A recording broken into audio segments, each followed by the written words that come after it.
খাবার ব্যাপারে ইবলিসের দাসত্ব হচ্ছে সব নষ্ট খাবার খেতে হবে মসজিদে, তারপরে মোড়ে মোড়ে থাকবে এরকম ভাজা পোড়া, ওগুলো কিনে নিয়ে এসে বাসায় খেতে হবে। আর আপনারা বাসায় না কিনলে ওরা বিক্রি করতো না।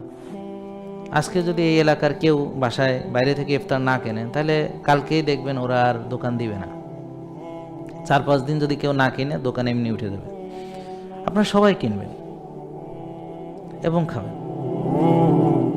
কেন? কারণ ইবলিস আপনাকে চাবি দিয়ে গেছে, আশা করি 1 মাস এটা ঘুরবে।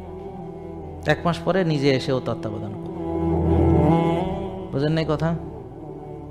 কারণ গাড়ি একটা খুব স্পিডে যখন চলে, হ্যাঁ, তখন এমনিই চলে, যদি ব্রেকে কেউ পাড়া না দেয় চলতে থাকে।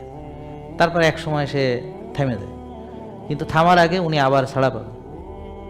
তো 1 মাস আশা করা যায় আপনারা যত নষ্ট খাবার আছে, ভাজা পোড়া ডুবো তেলে, এটা চালায় যাবেন। তারপরে উনি বেরোনোর পর নিজেই দায়িত্ব নেবেন।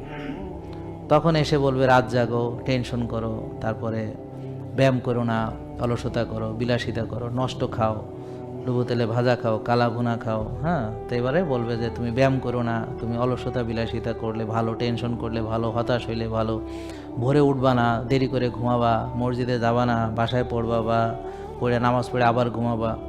সবচেয়ে খারাপ হলো ফজর পড়ে আবার ঘুমানো, বাট রমজান মাসে নয়, রমজান মাসে ফজর পড়ে ঘুমাতে হবে।